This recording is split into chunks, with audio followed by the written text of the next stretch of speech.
Hey,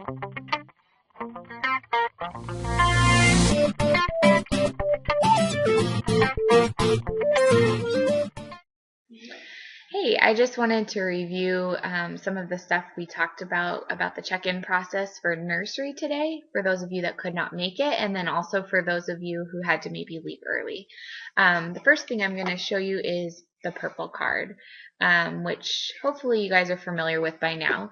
The nursery has their own purple card, and it will be required this next week when they want to come check in. We will need the child's name, who can pick the child up, and that just pretty much means who is normally going to be picking them up on a regular basis. So usually here you would get the guardian's names, and then any allergies that they might have, and then we need the signature. The reason we need the signature is because it is a binding agreement, so that we know that those are the people that we can release the child to.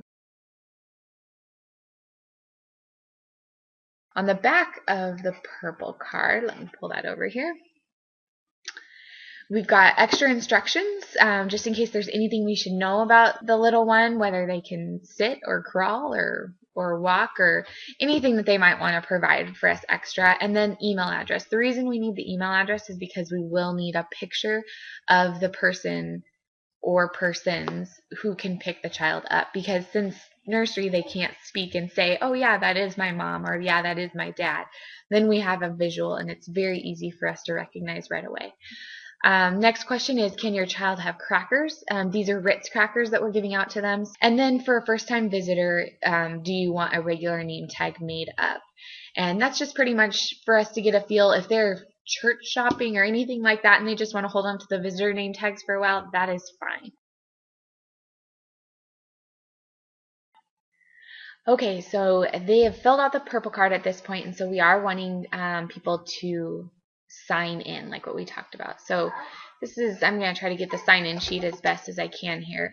As you can see, our regulars will be right here, that they'll have their last names already filled in, their first names there.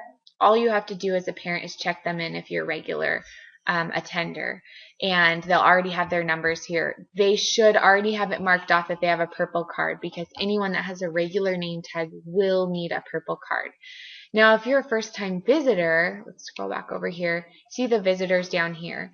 They will fill in their last name, first name, and then the parent or guardian that's checking them in will sign that. They will input a number, which I will get to here in the next little bit, and then the purple card they must fill out before they leave the child with you.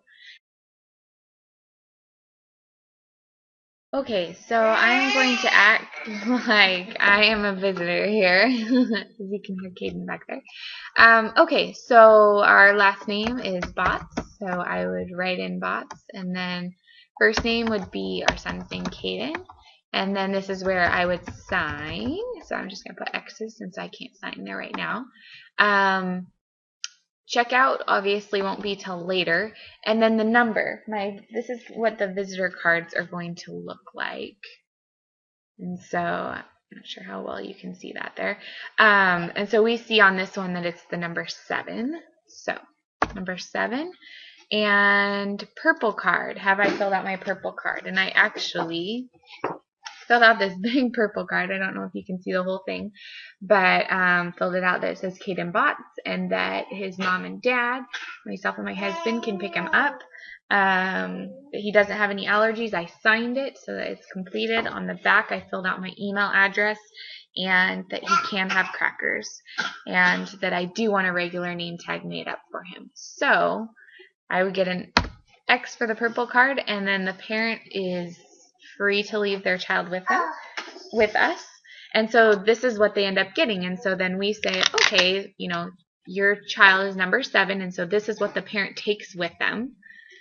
And then this is what we end up putting on the back of the child.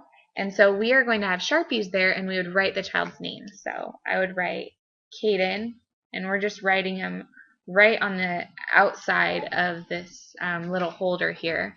And then on the back of it, we know who can pick them up. And so as we know, it's mom or dad.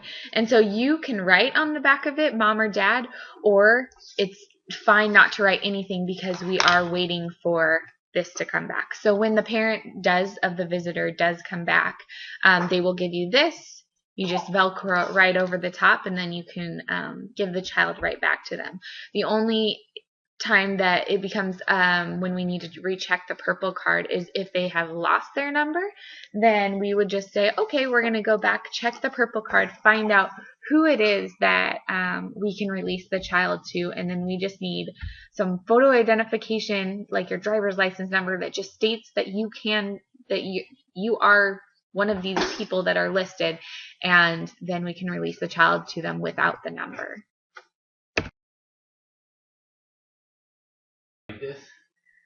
Okay, and the last part of the visitor's tag, it asked about the crackers. And so I did put a little sticker on here so that it's really easy for the volunteer to see that they can have crackers. So now the following week, if on the purple card they did say that they wanted to have a regular name tag, very big regular name tag, but this is what it would look like. So we know that the child's name is Caden Botts. We know that he can have crackers. He's then assigned a number, which is 101. And then on the back, a picture would have been emailed to me about who the people are, because we know from that purple card that it's mom and dad that can pick him up. And then we also have that picture.